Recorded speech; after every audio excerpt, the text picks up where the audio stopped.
শুয়ে পড়বার আগে সবাই ঠিক আছে কিনা জানতে আমসলপু গাছের ঘরে গেলাম। দেখলাম লড়াকু মানুষটা শুয়ে পড়েনি, দরজার পাশে বসে অন্ধকার আকাশে চেয়ে জলজলে নক্ষত্র দেখছে। স্বাগত মাকু মাজান, বলল সে। আপনি সাদা মানুষ ও জ্ঞানী, আর আমি কালো মানুষ ও যোদ্ধা। আমার সূর্যের আমরা সূর্যের আলোয় বহু অবাক ঘটনা দেখেছি, কিন্তু আজ রাতে যা দেখলাম তেমন আগে কখনো দেখিনি। কে এবং কি ওই সর্দারনি মাকু মাজান? জানি না, নির্দ্বিধায় বললাম। কিন্তু ওই নারী যতই নেকাব পড়ুক, চোখ ভরে ওকে দেখতে পাওয়া মস্ত লাভ। আমারও তাই মনে হয়েছে মাকু মাজান। মন বলছে ওই জাদুকরী আসলে ডাইনিদের সবার সেরা। নিজের আত্মার রক্ষা করতে হবে, নইলে আপনার হৃৎপিণ্ড চুরি করে নেবে সে। এ মেয়ে লোক যদি ডাইনি না হতো, আমি ভাবতাম ছোটবেলায় যাকে বিয়ে করেছি এ সেই শাপলা ফুল নাডা। মনে হতো সাদা আলখেল্লা যতই পড়ুক আর অচেনা ভাষা বলুক, আসলে ওর ঠোঁটে আছে নাডার বলা অস্পষ্ট অস্ফুট কথা, অস্ফুট কথা। কিন্তু নাডা তো চলে গেছে আমাকে ছেড়ে ওই তারার দেশে। আপনার বুকে জিকালির মাদুলি থাকায় ভালো হয়েছে। ওটা হয়তো ওই সাদা হাত দুটো থেকে আপনাকে রক্ষা করবে। জিকালিও আরেক চিড়িয়া, হেসে বললাম। তবে দেখে মুগ্ধ হওয়ার মতো অতটা নয়। আমি এ দুজনের ব্যাপারে ভীত নয়। ওই সাদা মেয়ে যদি নেকাব খোলে, আমার উচিত বুদ্ধিমানের মতো সাবধান হওয়া। হ্যাঁ মাকুমাজান, আত্মা আর মরা মানুষের কাছ থেকে জ্ঞান কাজে লাগতে পারে। হয়তো আমসলপু গাছ। আমরা তো আত্মা আর মৃতদের ব্যাপারে জানতে এসেছি, তাই না? হ্যাঁ, বলল আমসলপু গাছ। ওই কাজ আর লড়াই করতে। মনে হয় মরা মানুষ, আত্মা আর লড়াই সবই পাবো আমরা। আশা করি আগে আসবে লড়াই, আসুক পরে আত্মা, আরও পরে মরা মানুষ আমাকে অবাক করুক, নিয়ে যাক দক্ষতা আর সাহস। ওর কাছ থেকে বিদায় নিয়ে এলাম। অসম্ভব ক্লান্তি লাগছে। নানা চিন্তার ভিতর শুয়ে পড়লাম বিছানায়। কিছুক্ষণ পর ঘুম এলো। সূর্য অনেক উপরে উঠবার পর ঘুম ভাঙল রবার্টসনের প্রার্থনার আওয়াজে। সারা জীবন যে পাপ করেছে তাই দুহাঁটু গেড়ে ক্ষমা চাইছে স্রষ্টার কাছে। বলতে দ্বিধা করব না, ওসব শুনে কেমন যেন লেগে উঠল। আমার মতে প্রার্থনা মানুষ ও স্রষ্টার মাঝে ব্যক্তিগত কিছু। শুনতে চাইনি রবার্টসন কত রকমের অদ্ভুত পাপ করেছে। কোনো লোক পাপ মুক্তির জন্য অন্যের কাছে স্বীকারোক্তি দিলে যে শোনে তার সব গোপন রাখা উচিত। তাতেও মনের উপর চাপ পড়ে। শোনার কাজ যাজকদের হওয়াও ভালো। রবার্টসনের স্বীকারোক্তি শুনতে ভালো লাগলো না। পালিয়ে বাঁচতে বিছানা ছেড়ে উঠে পড়লাম। হাত মুখ ধুয়ে নিতে যাব, তখনই বুড়ো বিলালির সঙ্গে দেখা হলো। লোকটা দরজার সামনে এসে দাঁড়িয়েছে। আগ্রহ নিয়ে রবার্টসনকে দেখছে আর সাদা দাড়িতে হাত বুলিয়ে চলেছে। বুড়ো আমাকে দেখে কুর্নিশ করল। সোজা হয়ে দাঁড়িয়ে বলল, রাতের অতন্দ্র প্রহরী, আপনার সঙ্গীকে বলুন চিরজীবী রানীর সামনে হাঁটু গেড়ে বসতে হবে না। এবার জোর দিয়ে বলল, রানীকে সবসময় মেনে চলতে হবে, কিন্তু যখন তার সামনে যাবেন তখন যেন উনি চুপ করে থাকেন। অচেনা ভাষা শুনলে বিরক্ত হন রানী। হেসে ফেললাম। এই লোক রানীর সামনে কুর্নিশ দেবে না। আকাশে সবার যে মালিক তার কাছে প্রার্থনা করছে, তাই রাতের অতন্ত প্রহরী। আমরা চিনি আমাদের রানী চির মহানকে। বুঝি কখনো তিনি আকাশে ঘুরতে যান? তাই বিলালি, এবার কোথাও নিয়ে চলো যেখানে গোসল করতে পারি। পানি তৈরি, বলল সে। আসুন। হ্যান্সকে ডাকলাম। রাইফেল হাতে আশেপাশে ছিল। আমার জন্য পোশাক ও সাবান নিয়ে এলো। কপাল ভালো যে সাবানের কয়েকটা টুকরো এখনও আছে। পাথরের বাড়িগুলোর মাঝখান দিয়ে ব্যক্তিগত সরু এক গলি ধরে চললাম। দুপাশে হাজার বছর ধরে দাঁড়িয়ে আছে বাড়ি, এখনও যথেষ্ট মজবুত। কে এবং কি এই রানী বিলালি? হাঁটতে হাঁটতে জানতে চাইলাম। দেখলে মনে হয় না তার রক্ত অ্যামাহাগারদের মতো। রাতের অতন্দ্র প্রহরী, তাকেই বরং জিজ্ঞেস করবেন। আমি জানি না, শুধু জানি আমার পরিবারের বংশ লতিকার 10 পুরুষের খবর। তারা সবসময় মৃত্যুসজ্জায় ছেলেদের বলেছে বংশের কথা, নিজেদের যৌবনের কথা। তখনও তারা তরুণী রানীকে দেখেছে। উনি দেশ শাসন করছেন আরও আগে থেকে। থমকে দাঁড়িয়ে বিলালিকে দেখলাম। মিথ্যার সীমা থাকা উচিত।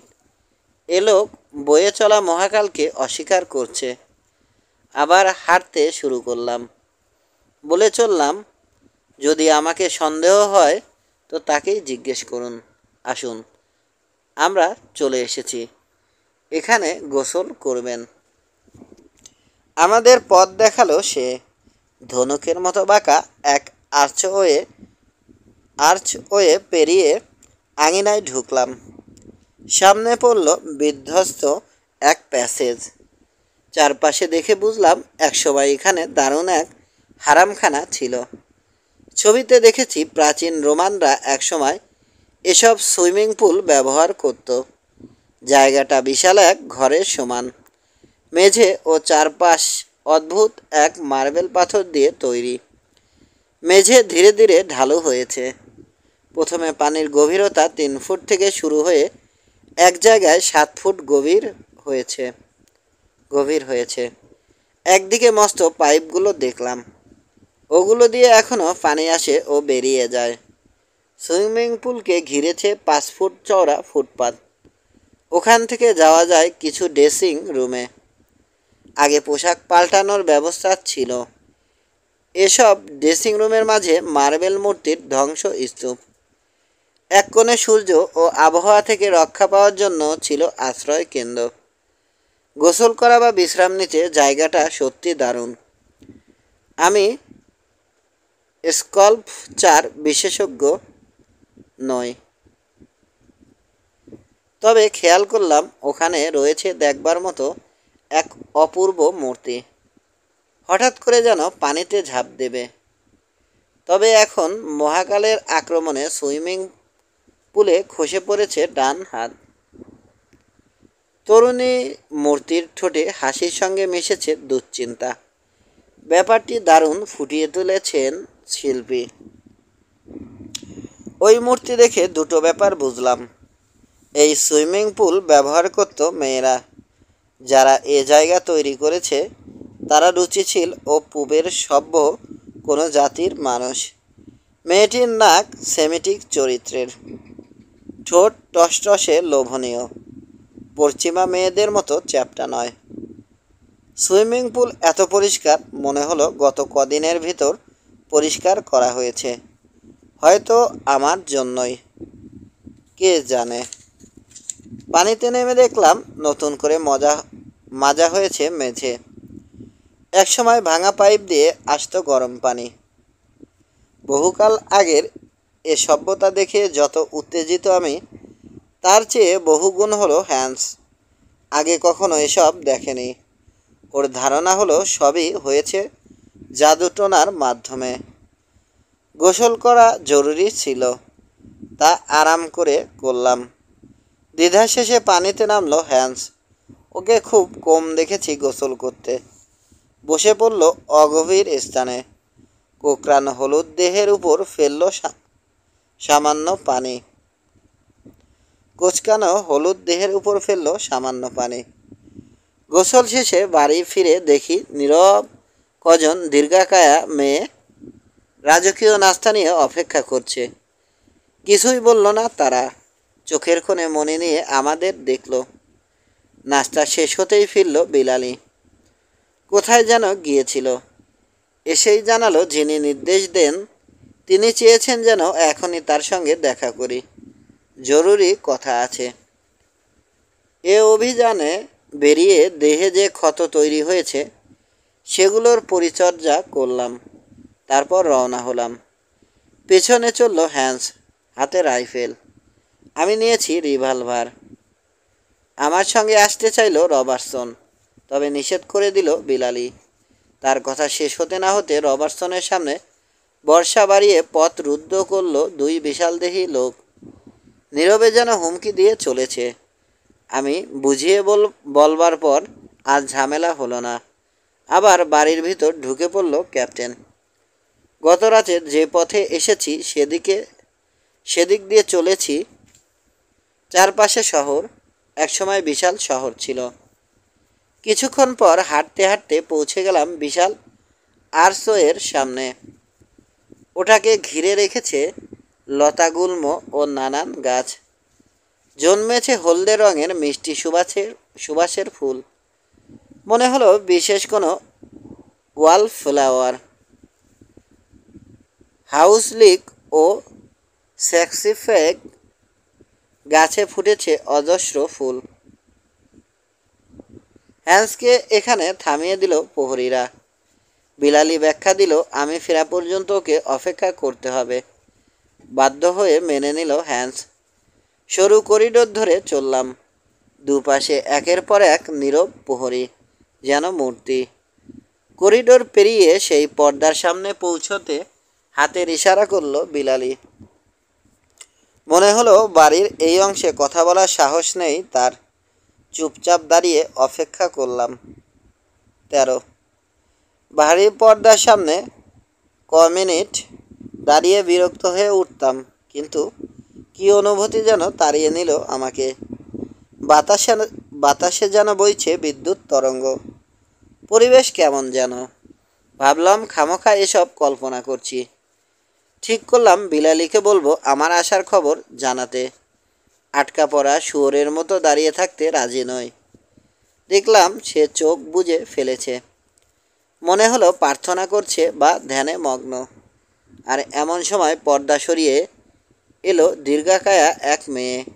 গত রাতে একে দেখেছি। আমাদের দিকে কয়েক মুহূর্ত গম্ভীর চেয়ে রইল, যেন পরীক্ষা নিচ্ছে। তারপর হাতের দুটো ইশারা করল। বিলালির জন্য আপনি এবার বিদায় নিন। তাড়াহুড়ো করে ফিরতি পথ ধরল বিলালি। আর আমার জন্য ইশারা, আপনি আমার সঙ্গে আসুন। তার পিছু নিয়ে পুরো পর্দা পেরোলাম। পেছন থেকে পর্দা বেঁধে দিল মেয়েটা। গতকাল মূর্তিওয়ালা এই ঘরে এসেছি, তবে এখন কোনো লণ্ঠন জ্বলছে না। উপর থেকে আলো পড়ছে বেদির উপর। কোন পথে আলো আসছে বুঝলাম না। সেই দ্বীপের মাঝে দ্বীপের মতো রানী, আগের মতোই সাদা আলখেল্লা ও নেকাব পরনে। মনে হলো বিস্ময়কর কেউ। ধর্মীয় কোনো কারণে ডুবে আছে, যেন জাগতিক নয়। কেমন ভয় লেগে উঠল। মূর্তির মতো বসেছে, নড়ছে না এক চুল। ভাব থেকে মনে হলো তার কাছে সময় বলে কিছু নয়। সে নড়তে গিয়ে ক্লান্ত।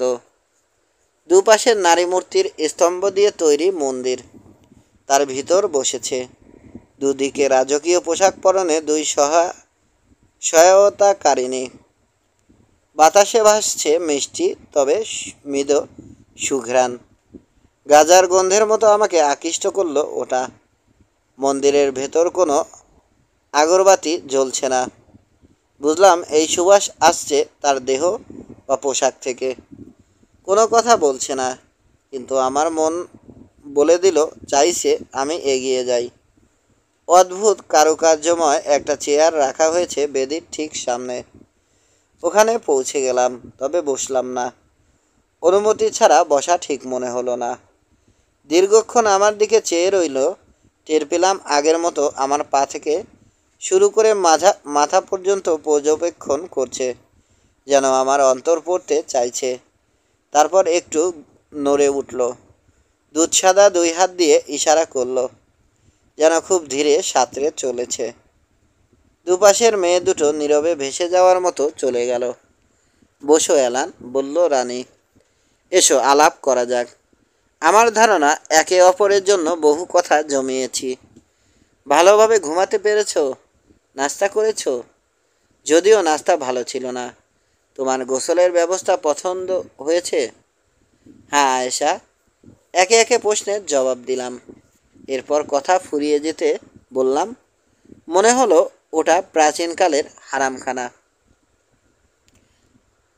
হেরেমখানা। শেষ যখন দেখি ওখানে ছিল প্রচুর মূর্তি, বলল আয়েশা। তখনও মূর্তি তৈরি করে চলেছে এক শিল্পী। স্বপ্নে সৌন্দর্য দেখত সে, তবে গত 2000 বছরে বা আরও বেশি। আর সব কিছুর মতো মহাকাল ওটাকে ধ্বংস করেছে, যেমন করেছে এই মৃত শহরকে। বিস্ময় লুকিয়ে কেসে উঠলাম। ঠোঁট দিয়ে বেরিয়ে যেতে চাইল, 2000 বছর তো বহুকাল। আমার চোখের দিকে চাইল আয়েশা। তুমি যখন একটা কথা বলো অথচ অন্য কথা ভাবো, আরবি ভাষা নোংরা হয়ে ওঠে। তোমার চিন্তা লুকাতে পারো না।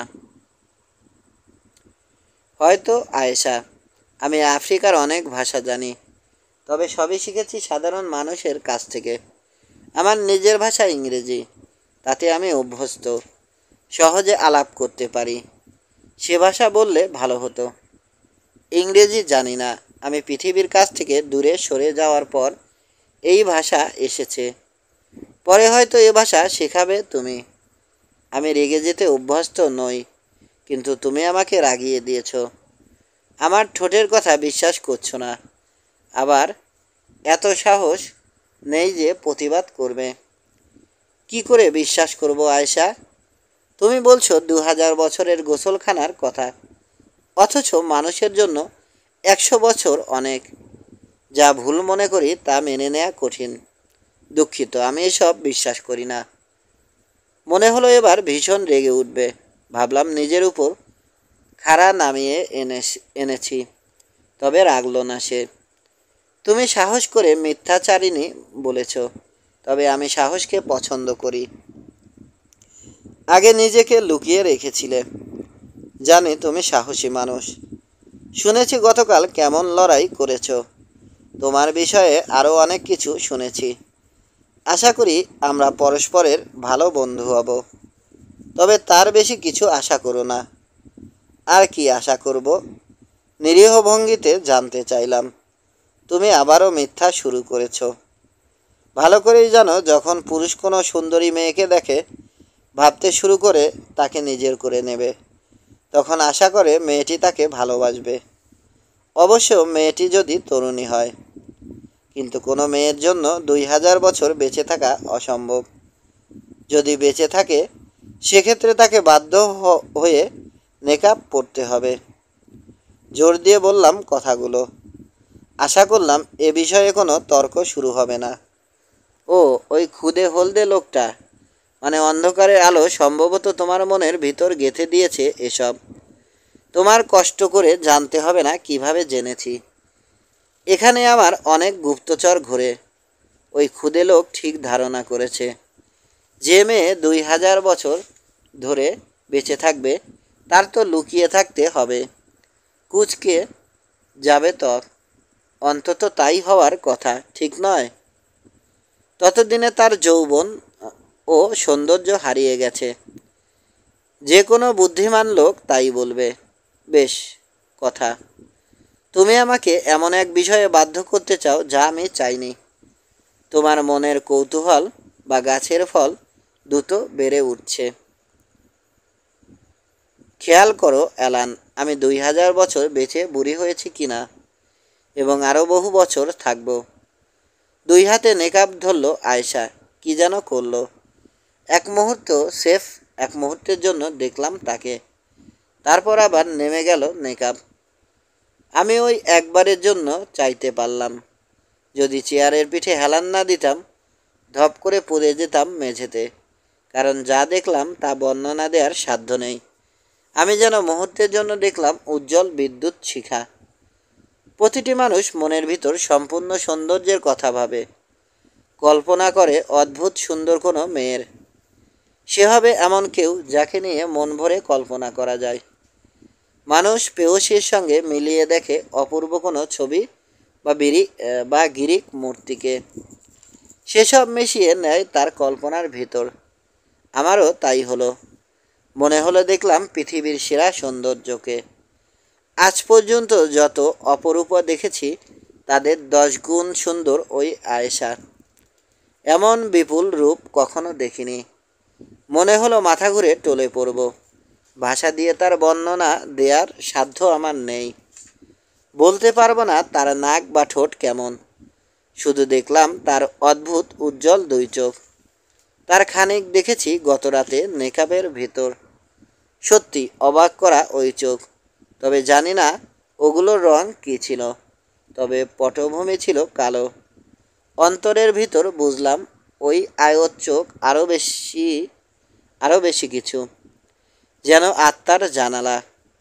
তার ভিতর রাজকীয়তা, অসীম জ্ঞান, সঙ্গে বিশাল এক আকর্ষণ ও রহস্যময়তা। আমরা সুন্দরী মেয়ের চাহনিতে যা দেখি বা কখনো কল্পনা করি তার চেয়ে অনেক বেশি কিছু ছিল সেই চোখে। এখানে একটা কথা বলে রাখি, আমাকে বেসামাল করে দেয়া রূপসী যেন আমাকে নিষ্কৃতদাস করে নিতে চাইল, মুহূর্তে বাধ্য করতে চাইল ভালোবাসতে। তবে আমি বলতে বাধ্য, নিশ্চয় তার হতাশ হতে হলো। আমার উপর কোনো মায়াজাল ছড়াতে পারল না। অবশ্য মনের ভিতর ভয় পেয়েছি, নিজেকে ছোট লাগলো। আমার মন বলল আমি অজাগতিক কোনো সত্তার সামনে। সে যেন মানবী নয়, এমন একজন যাকে ভয় পেতে হবে, যেন স্বর্গীয়। তার সঙ্গে আমার কোনো সম্পর্ক হওয়ার নয়। মন বলল এ নারী কি পৃথিবীর নাকি অন্য কোনো জগতের। শুধু বুঝলাম সে আমার জন্য নয়। যদি নক্ষত্রকে বলি আমার লণ্ঠনের ভিতর এসে বসো, সেটা যেমন উচিত নয়, এই মেয়ে যেন ঠিক তেমন কিছু। যেন পড়ে নিয়েছে মন, বুঝতে পেরেছে তার কোনো প্রভাব নেই আমার উপর। কণ্ঠস্বর বদলে গেল। সন্দেহ নিয়ে মৃদু হেসে বলল, এবার বলো অ্যালান, তুমি নিশ্চয় বুঝেছ আমি একই সঙ্গে প্রাচীন হতে পারি, আবার জরা থেকে মুক্ত থাকতে পারি। হতে পারে বললাম, এমনভাবে কাঁপছি ঝড়ের ভিতর পড়া বাঁশপাতা যেন। কণ্ঠ স্থির রাখতে কষ্ট হলো। মানুষের মন যতটা সহ্য করতে পারে তার চেয়েও সুন্দরী হতে পারে কোনো মেয়ে। যতই হোক সে মেয়ের বয়স 1000 বছর। তোমার বয়স কত জানি না, তবে বলবো তোমাকে ধন্যবাদ মেকআপ সরিয়ে সৌন্দর্য দেখানোর জন্য। কিসের ধন্যবাদ? বলল আয়েশা। কানে বাজলো তার কণ্ঠের কৌতূহল। একটা কারণে আয়েশা, মানুষ তো স্বর্গীয় ওই চাঁদকে নিজ করে চাইতে পারে। তবে আমার তরফ থেকে কখনো কোনো বিপদ হবে না তোমার। চাঁদ? অবাক কাণ্ড। তুমি আমার সঙ্গে চাঁদকে তুলনা করলে? তুমি কি জানো পুরনো মিশরে চাঁদকে বলা হতো বিশাল এক দেবী। তার নাম ছিল আইসিস। কিন্তু আমার সঙ্গে আইসিসের কি? তাহলে হয়তো সে সময়ে ওখানে ছিলে তুমি, যখন আমাদের বেশিরভাগকে একটার বেশি জীবন দেয়া হয়। এবার আমাকে খুঁজতে হবে, জানতে হবে অনেক অনেক পুরুষ আমাকে তোমার মতো করে ভাবেনি, ভালোবাসতে চেয়েছে, জিতে নিতে চেয়েছে আমাকে। আমিও তবে বহু দূর থেকে চাইব আয়েশা, কখনো চাইব না কাছে চলে আসো, নইলে আমাকে আগুনে পুড়ে মরতে হবে।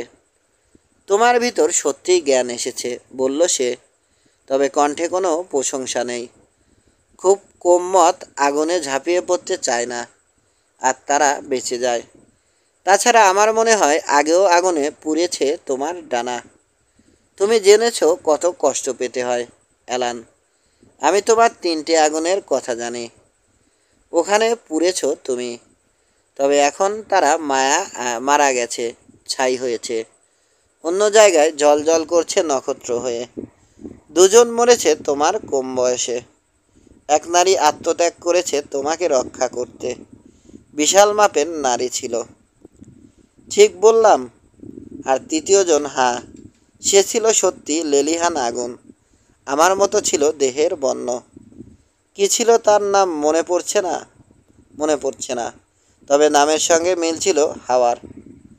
এমন এক হাওয়া যেটা মাতম তুলত। নির্বিকার চেয়ে রইলাম আয়েশার দিকে। আফ্রিকার বিজন গোপন শহরে আবারও শুনতে হলো মামিনার কথা। বুঝলাম না ওর বিষয়ে কিভাবে জানলো। হয়তো হ্যান্স বা আমসোলোপোগাসের কাছ থেকে জেনেছে। না, তা সম্ভব নয়। ওদের সঙ্গে আলাদাভাবে কথা বলার সুযোগ ছিল না। সব সময় ছিলাম আমি। হয়তো আবারও অবিশ্বাস করবে। টিটকারির সুরে বলল, তোমার মন কঠিন হয়েছে। নতুন কোনো সত্য গ্রহণ করতে পারো না। তবে আমার হৃদয় পারে। ছায়ার ভিতর তিন কোণা পায়ার উপর কি যেন। ওঠার দিকে হাত তুলল। মনে হলো ক্রিস্টালের গামলা। আমি যদি তোমার অন্তর থেকে ওটার ভিতর ছবি ফেলি, বিশ্বাস করবে? হতে পারে হঠাৎ ভিন্ন কোনো ছবি ফুটবে। হয়তো এছাড়া দেখবে অচেনা কাউকে। এলান, কখনো শুনেছ জ্ঞানীরা বলেছেন সবাই পৃথিবীতে একই সঙ্গে একই রূপে আসে না? আকাশের অনেক উপরে থাকেন মহাত্মা। তিনি নিজেকে বারবার ভিন্ন রূপ দেন। পৃথিবীতে সবার জীবনের লীলা চলতে থাকে। তবে আয়ু শেষে মহাত্মার এই অংশগুলো কখনো ধ্বংস হয় না। জীবন শেষে আবারও সবাইকে একত্রিত করা হয়। মাথা নাড়লাম। আগে এ ধরনের কিছু শুনিনি। সন্দেহ নেই অনেকে মনে করে তুমি জ্ঞানী, তবে বহু কিছু জানতে বাকি তোমার অ্যালান। বিদ্রূপের সুরে বলে চলেছে। আমি যা বললাম তা পাথরের মতো নিরেট সত্যি। পুরো 1 মিনিট আমার দিকে চেয়ে রইল। তবে ওই তিন নারীর বিষয়ে তারা কোনো বৃত্ত সমাপন করেনি। আমার ধারণা চতুর্থ কেউ আসছে তোমার জীবনে। তবে আগের 3 মেয়ের মতো সেও। শীতল কণ্ঠে হেসে উঠল আয়েশা। যদি চাইতাম আমার আলখেল্লার পায়ে চুমো দিতে তুমি। এ চেয়েও না আয়েশা, আমি যদি হামাগুড়ি দিয়ে তোমার পোশাকে চুমো দিই, তুমি হয়তো চট করে সরিয়ে নেবে পোশাক। তার চেয়েও বড় কথা, আমাদের কাজ আছে। এ কথা বলতে মানসিকতা বদলে নিল সে। আলখেল্লার ভিতর স্থির হয়ে বসল। আমাকে টিটকারি দেওয়ার চিন্তা দূর হলো বোধ হয়। মশালের মতো 2 চোখ আবার ফেলল আমার উপর। অন্য প্রসঙ্গে এলো। হ্যাঁ, আমাদের পাশাপাশি কাজ করতে হবে। স্বাভাবিক স্বরে বলল, এবার? হ্যাঁ, তুমি আমাকে মনে পড়িয়ে দিয়েছ সামনে কাজ রয়েছে, চুক্তি সম্পাদন। হয়তো কোনো কাগজে লেখা হবে না, তবুও। রাতের অতন্দ্র প্রহরী। অ্যালান, তুমি আমার কাছে এসেছ কেন? খুলে বলো, কি চাও? মিথ্যে বললে বোধ হয় হাসব। পুরুষ ও নারীর এই চিরকালের তলোয়ার খেলা তো সব সময় চলে। তারপর হয়তো কখনো ভেঙে পড়বে তলোয়ার, বা সরিয়ে নেব আমরা। না, লড়াই করে চুক্তি করব। দ্বিধার ভিতর পড়লাম। নিজেকে কেমন যেন বোকা লাগলো। মনে হলো আমি কি পাগল হয়েছি? আমার মন স্থির করে নিতে সময় দিল সে। ধৈর্য ধরে অপেক্ষা করছে। কিছুক্ষণ পর বাধ্য হয়ে শুরু করলাম। আয়শা, আমি তোমার কাছে জানতে চাই সত্যি মৃতরা অন্য কোথাও থাকে কি না। তোমাকে কে বলেছে আমি মৃতদের দেখাতে পারবো? শুধুমাত্র একজন তোমাকে এসব বলে থাকতে পারে। তুমি যদি সে মানুষের বার্তাবাহক হয়ে থাকো, সে তার চিহ্ন দেখাও। তার চিহ্ন দেখাও, নইলে এ বিষয়ে আর কোনো কথা বলবো না। চিহ্ন? নিরীহ ভঙ্গিতে বললাম। তবে আন্দাজ করে নিয়েছি আয়েশা কি বোঝাতে চেয়েছে। মেকআপের ওপাশ থেকে অদ্ভুত চোখ দুটো আমাকে দেখছে। তারপর সিংহাসন ছেড়ে আধ বসা হলো। আমার মনে হয় না, থাক, নিশ্চিত হওয়া উচিত। পায়ার উপর ঝুঁকে পড়ল সে।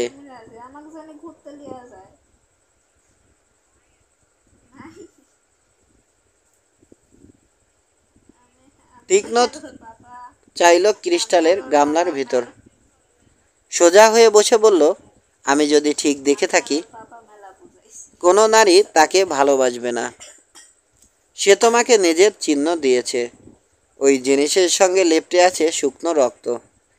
তুমি ভালোবাসতে এমন কারো রক্ত ওটা। ওই চিহ্ন দেখাও, নইলে মৃতদের নিয়ে আলাপ চলবে না। জিকালির তালিসমান বের করলাম, একটু ঝুঁকে গেলাম আয়েশার দিকে। ওটা আমার হাতে দাও, বলল সে। খুলে দেব এমন সময় মন থেকে বাধা এলো। কাজেই বললাম, তোমাকে দেয়া যাবে না আয়েশা। আমাকে যে দিয়েছে সে বলে দিয়েছে এটা দিনরাত পরে থাকতে হবে। আমি ফিরে যাওয়ার পর তার হাতে তুলে দিতে হবে, নইলে আমার ভাগ্য আমাকে ত্যাগ করবে। আমি নিজে অবশ্য এসব বিশ্বাস করি না। বুক থেকে খুলেও ফেলতে চেয়েছি, তবে তখন এক সাপ আমাকে ছোবল দিতে চেয়েছে। আমার আরও কাছে এসো, বলল আয়েশা, দেখতে দাও। ভয় পাওয়ার কিছু নেই। চেয়ার ছেড়ে উঠে দাঁড়ালাম, ঝুঁকে পড়লাম তার দিকে। মনে মনে আশা করলাম এই ভঙ্গিতে কেউ আমাকে দেখবে না, অন্য কিছু ভেবে বসতে পারে। তবে খুশি অন্তর বলল, তার কাছে যাওয়ার সুযোগ পেয়েছি। মেকআপের ভিতর থেকে চেয়ে রয়েছে অকল্পনীয় সুন্দর চোখ দুটো। এভাবে ও দুটো কখনো দেখা হয়নি। আবছা দেখলাম অপূর্ব মুখ। চুল থেকে এলো অদ্ভুত মিষ্টি সুবাস। হাতে তালি সমান নিল, মন দিয়ে পরীক্ষা করতে লাগলো। আগেও শুনেছি এ জিনিসের ক্ষমতা অনেক, বলল। সেই শক্তি নারীর ভিতর টের পাচ্ছি। যে পড়বে তার হয়ে কাজ করবে, রক্ষা করবে তাকে। এখন বুঝছি তুমি যখন আমার মেকআপ খুলতে বাধ্য করলে হতভম্ব হয়েছি কেন। যাক সে কথা, ওই জ্ঞান তোমার ছিল না, ওটা ছিল অন্য একজনের। সে এমন এক মানুষ যে বহুকাল ধরে বেঁচেছে, ধ্বংস করেছে বহু মানুষকে। অ্যালান, বলো তো, এটা তোমাকে যে দিয়েছে সে কি দেখতে এমন? হ্যাঁ আয়েশা, ঠিক এমন দেখতে সে। আমাকে বলেছে এটা প্রাচীনকাল থেকে আছে। অনেকে বলেছে এটা ছিল বহু শতাব্দী থেকে। হতে পারে সে ও প্রাচীন। শুকনো স্বরে বলল, আমাদের অনেকে বহুকাল বাঁচে। এই জাদুকরের নাম বলো। না থাক, আগে প্রমাণ পাই তুমি বার্তাবাহক, নইলে মৃত মানুষ ও অন্য বিষয়ে আলাপ করব না। অ্যালান, তুমি আরবি পড়তে পারো? অল্প স্বল্প। পাশে রাখা টুল থেকে কাগজ নিল। ওটা একটা প্যাপাইরাস। পাশ থেকে নিল নলখাগড়ার কলম। হাঁটুর উপর প্যাপাইরাস রেখে লিখতে শুরু করলো। লেখা শেষে প্যাপাইরাস ভাঁজ করে বাড়িয়ে দিল আমার দিকে। এবার তুমি নামগুলো পড়ে জানাও। দেখা যাক আমি যেসব নাম লিখেছি সেগুলো মেলে কিনা। তুমি যদি সে সত্যিকারের বার্তাবাহক হও, সাধারণ কোনো অভিযাত্রী বা গুপ্তচর হবে না। প্রথম নাম জাদুকর জিকালির। সে পথ উন্মুক্তকারী, এমন এক মানুষ যার জন্ম হওয়া উচিত ছিল না। লেখাগুলো পড়তে শুরু করো অ্যালান, বলল সে। পড়তে লাগলাম। আরবিতে লেখা। পাথর ছিন্ন করা ছোড়া সে এমন কেউ যার দিকে ঘেউ ঘেউ করে কুকুর, কাঁদতে শুরু করে শিশুরা। শেষের দুটো কাছাকাছি, তবে প্রথমটা ভুল। না আয়েশা, এই লোকের মাতৃভাষায় জিকালি মানে ছোড়া বা অস্ত্র। বাচ্চা মেয়েদের মতো খুশি হয়ে হাততালি দিল আয়েশা। বলতে শুরু করলাম, কোনো সন্দেহ নেই এই মানুষ বিশাল এক জাদুকর। মানুষ যা জানে না তা সে জানে, কিন্তু আমি জানি না এই কবচের সঙ্গে কেন তার চেহারার অত মিল। তুমি বলেছ এটার ক্ষমতা আছে। আছে, কারণ এটার সঙ্গে থাকে তার আত্মা। তুমি কখনো মিশরের জ্ঞানী মানুষদের কথা শুনেছ? তাদের কার কথা? তারা মারা যাওয়ার আগে দ্বিতীয় সত্তা তৈরি করে, স্থাপন করে মূর্তির ভিতর। জানিয়ে দিলাম এসব শুনেছি, তবে জিকালির ভয়াবহ কা দেখতে তার মতোই। এটা যদি সঙ্গে না থাকতো তুমি কখনো এত বিপদ পেরোতে পারতে না। গত রাতে তাকে স্বপ্নে বহুক্ষণ দেখেছি। এবার আমাকে খুলে বলো জিকালি, আমার কাছে কি চাই? সে তো এ ধরনের সব ক্ষমতা ভালো করেই জানে। ও তোমার কাছে একটা ধাঁধার জবাব চেয়েছে আয়েশা। তা হলো তাহলে পরে অন্য কোনো সময়ে সে ধাঁধার জবাব দেব। তুমি তো দেখতে চেয়েছো মৃতদের, আর এই বেটে জাদুকর তো খুবই জ্ঞানী। তারপরও ধাঁধার জবাব জানতে চেয়েছে। সে ধরে নিয়েছে তার চেয়ে বড় জ্ঞানী জাদুকর আছে। ভালো ভেবেছে। তুমি বা সে জাদুকর এবার বলুক, কি দিয়ে আমাকে সন্তুষ্ট করবে? আমার পারিশ্রমিক কি হবে? তুমি নিশ্চয় জানো অ্যালান, পারিশ্রমিকের বদলে আমি অন্য কিছু নিয়ে থাকি। বদলে কি দেবে তুমি? তুমি কি চাও এর উপর নির্ভর করে তা দিতে পারবো কি না? এর উপর নির্ভর করে তা দিতে পারবো কি না। তো মূল্য তোমার স্থির করতে হবে। ভয় পেও না চালাক ব্যবসায়ী, বিদ্রূপের সুরে বলল। আমি তোমার আত্মা বা ভালোবাসা চাই না। ভালোবাসা তো পাহারা দিয়ে রাখো তুমি। সে ভালোবাসা আমি এমনিতে পেয়ে থাকি। যাক, আমি তোমার কাছে চাইছি লজ্জাহীন সৎ মানুষের একমাত্র দেয়ার জিনিস, যুদ্ধে সহায়তা। এবং হয়তো নরম হয়ে এলো তার কণ্ঠ, তোমার বন্ধুত্ব অ্যালান। আমার ধারণা তোমাকে ভালো চিনেছি। তোমার মতো অন্য একজনের কথা মনে পড়ছে আমার। বহুকাল আগে তাকে চিনতাম। এই প্রশংসা পেয়ে বাউ করলাম ওর প্রতি। বুক ভরে উঠল গর্বে, খুশি হলাম এ অদ্ভুত সুন্দরী মেয়েটির বন্ধুত্ব পাবো ভেবে। এও বুঝলাম ওর সঙ্গে জড়িয়ে গেলে নানা বিপদে পড়তে পারি। স্থির হয়ে বসলাম চেয়ারে, অপেক্ষা করলাম। বসে রইল সেও, কি যেন ভাবছে। শোনো, কিছুক্ষণ পর বলল, আমি তোমাকে একটা কাহিনী শোনাবো। হতে পারে তুমি বিশ্বাস করবে না। শোনা শেষে তুমি কোনো কথা বলতে পারো। এ আমার জীবনের কাহিনী, তোমাকে বলতে চাই। হয়তো বুঝবে কার সঙ্গে চুক্তি করছো। আরেকবার বাউ করলাম। ভাবলাম শুনতে পেলে খুশি হব। প্রবল কৌতূহলী হয়ে উঠেছি এই মেয়ে সম্বন্ধে। সিংহাসন থেকে নেমে এলো সে। কক্ষের ভিতর পায়চারি করতে লাগলো।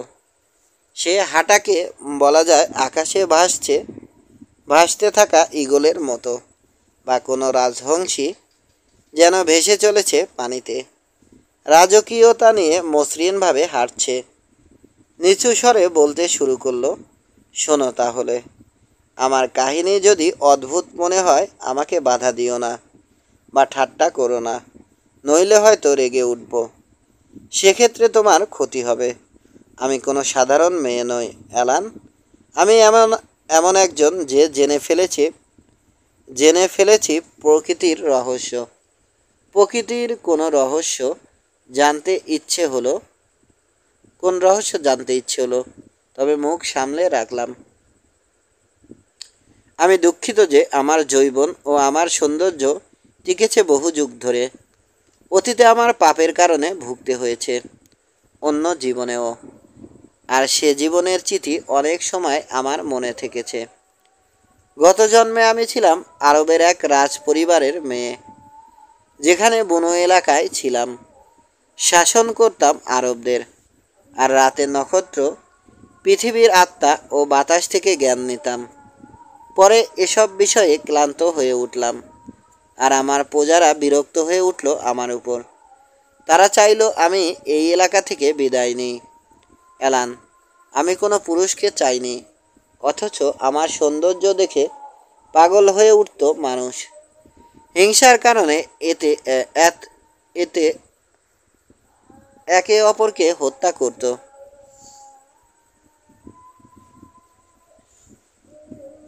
তাছাড়া আরেক জাতির লোক আমার জাতির উপর হামলা শুরু করলো। তারা আমাকে বন্দি করতে চাইল। তাদের রাজার স্ত্রী হিসেবে আমাকে চাইল। কাজেই আমি সে এলাকা ছেড়ে আসতে বাধ্য হলাম। সঙ্গে নিলাম বিপুল ঐশ্বর্য। অভাব ছিল না সোনা বা মানিক্যের। সঙ্গে এসেছে ধার্মিক মনের এক লোক, যাকে ভাবতাম প্রভু। পুরো পৃথিবী জুড়ে এখানে ওখানে গেলাম, বহু রাজ্যে গিয়ে দেশ সম্পর্কে জ্ঞান লাভ করলাম। খেয়াল করলাম তারা কাকে প্রভু মনে করে।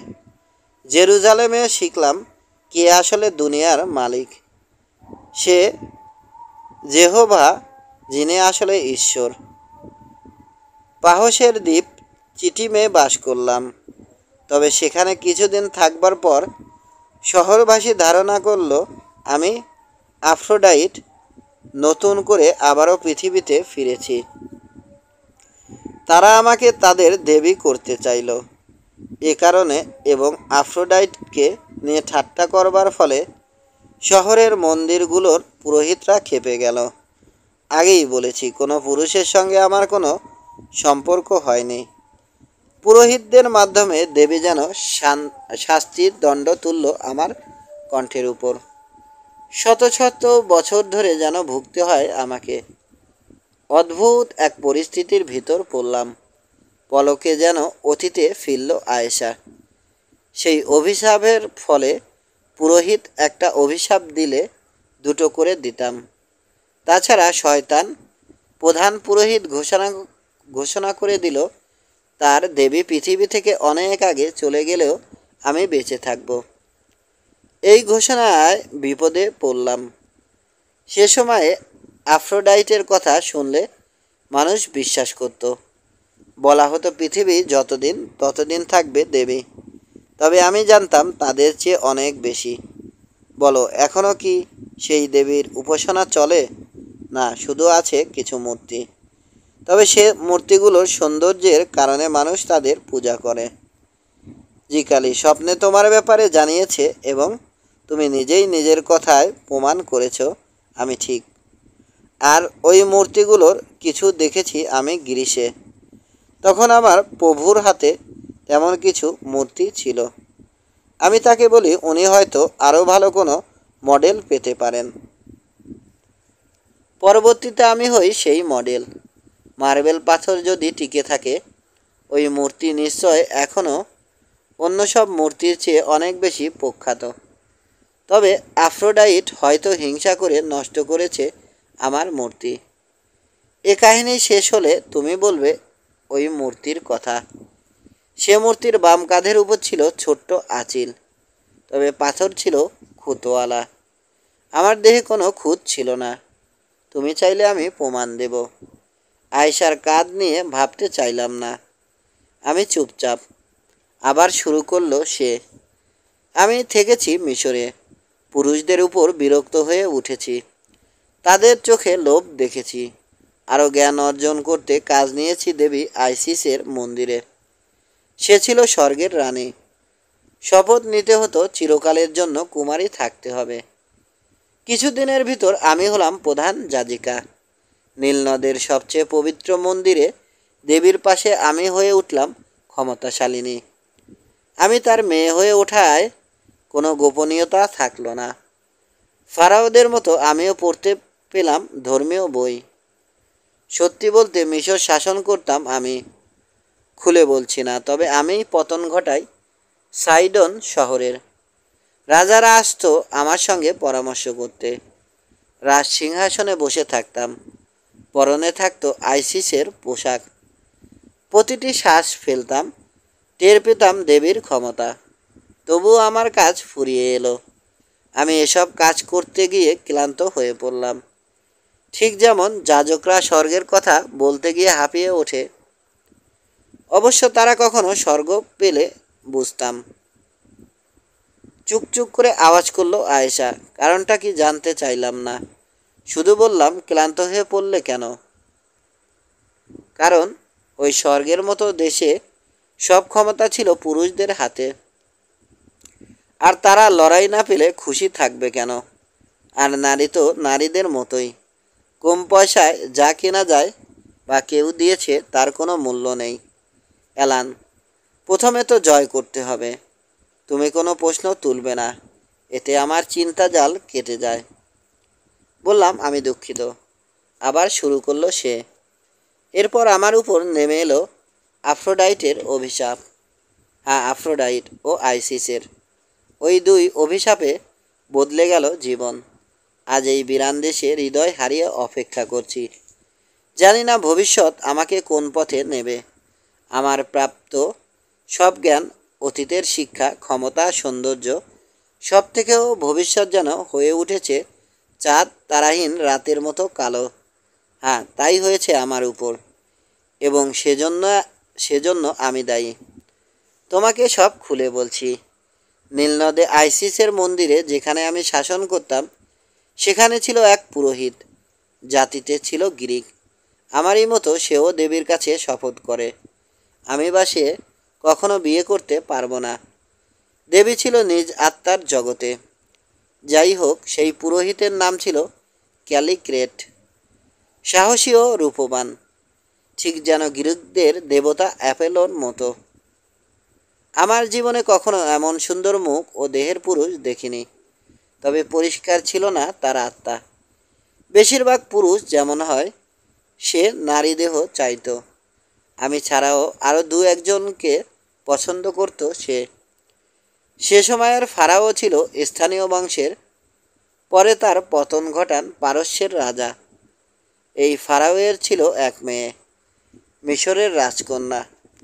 সে ছিল যথেষ্ট সুন্দরী, তবে কৃষ্ণবর্ণের। কৈশোরে এ মেয়ে প্রেমের সম্পর্ক গড়ে তোলে কালিক্রেটের সঙ্গে। সে সময়ে কালিক্রেট ছিল ফারাওয়ের দরবারে সৈন্যদের নেতা। যাই হোক, ওই মেয়ের কারণে রক্তপাত করতে বাধ্য হয় কালিক্রেট। শেষে পালিয়ে চলে আসে আইসিস মন্দিরে। দেবীর কাছে বারবার ক্ষমা প্রার্থনা করে মনের ভেতর শান্তি ফিরে পেতে চায়। তবে সে রাজকন্যা পরেও এসেছে তার কাছে। কালিক্রেটকে বলেছে তাকে যেন ভালোবাসে। এসব জেনে সেই পুরোহিতকে সমন পাঠালাম। পরিষ্কারভাবে তাকে জানিয়ে দিলাম ভুল পথে গেলে মস্ত বিপদে পড়বে। ভীষণ ভয় পেল সে। আমার পায়ের সামনে হুমড়ি খেয়ে পড়ল। গুঙিয়ে বারবার মাপ চাইল। চুমো দিতে লাগলো আমার পায়ে। আমাকে মিথ্যা কথা বলল সে। রাজকন্যার বিষয়ে ভুল তথ্য দেয়া হয়েছে আমাকে। সে কখনো ভালোবাসেনি সেই মেয়েকে। আসলে সে পূজা করে আমাকে। তার অপবিত্র কথাগুলো শুনে কান ভরে গেল আমার। ভয় পেলাম। তাকে কড়া স্বরে বললাম, এখনই দূর হও সামনে থেকে। এও বললাম, সে যে অপরাধ করেছে সেজন্য দেবীর কাছে আমি তার হয়ে ক্ষমা চাইব। সে তো চলে গেল, কিন্তু একা আমি ভাবনার ভিতর ডুবলাম। কখন যেন ঘুমিয়ে পড়লাম। সেই ঘুমের ভিতর দেখলাম স্বপ্ন। সে এক অদ্ভুত দৃশ্য। হঠাৎ কোথা থেকে এসে দাঁড়ালো এক মহিলা, আমারই মতো সুন্দরী, আমারই মতো উলঙ্গ। পরনে শুধু সোনালি কোমর বন্ধনী ও মসলিনের নেকাব। ও আয়েশা, মধু ঝরানো স্বরে বলল, মিশরের আইসিসের মন্দিরের যাজিকা। কি পাবে তুমি ওই আইসিসের পূজা করে? পাবে শুধু এক গাধা ছাই আর লাভহীন জ্ঞান। সে তো মৃত জগতের রানী, আর আমি গ্রিকদের আফ্রোডাইট, জীবন্ত জগতের রানী, যাকে তুমি বহুবার বিদ্রূপ করেছ। তুমি আমাকে পছন্দ করো না, আমার নামে বাজে কথা বলো, কিন্তু আমার শক্তি দিয়ে তোমাকে আঘাত হেনেছি। তুমি প্রেমে পড়বে, চাইবে এক পুরুষকে, যে কিনা একটু আগে তোমার পায়ে চুমো দিয়েছে। ওর তুলনায় তুমি আকাশের চাঁদ, নীল অববাহিকা জ্যোৎস্না দিয়ে ভরেছ। কিন্তু যতদিন পৃথিবী টিকবে তাকে ভালোবাসবে তুমি। আমার অভিশাপ থেকে রক্ষা পাওয়ার চেষ্টা করে লাভ হবে না। মনে রেখো, আইসিস তোমাকে রক্ষা করবে না। এই পৃথিবীতে জীবজগতের রানী এই আমি। এরপর মৃদু হাসতে লাগলো। নিজের একটা সুগন্ধি চুল দিয়ে বেঁধে দিল আমার দুই চোখকে। তারপর চলে গেল। ঘুম ভাঙল আমার। মনের ভিতর ভীষণ কষ্ট হতে লাগলো। কখনো কাউকে ভালোবাসিনি, অথচ সেই আমি প্রেমের আগুনে পুড়তে লাগলাম। একটু আগে সে পুরুষ আমার ছিল না। হিংসার আগুনে পুড়তে লাগলো হৃদয়। রাগে পাগল হয়ে গেলাম। আইসিসের বেদির সামনে হাঁটু গেড়ে বসে কাতর হয়ে চাইলাম আফ্রোডাইট ফিরিয়ে দিক আমার মানুষটাকে। অন্তর থেকে চাইলাম সেই পুরুষকে। তার জন্য আমার সমস্ত জ্ঞান ও সৌন্দর্য দিতে রাজি। মেঝের উপর শুয়ে প্রার্থনা করছি, হু হু করে কাঁদছি। একসময় ক্লান্ত হয়ে আবারও ঘুমিয়ে পড়লাম। সেই অন্ধকার পবিত্র বেদির কাছে আবার এলো স্বপ্ন। জল জল করতে লাগলেন দেবী আইসিস। মাথার উপর নতুন চাঁদের মতো মুকুট, হাতে রত্ন খোদাই করা রাজদণ্ড। ওটার ভিতর থেকে আসছে মিষ্টি বাজনা, ঠিক যেন বহুদূরের ঘণ্টার মতো। বড় বড় দুই চোখ মেলে আমার দিকে চাইলেন।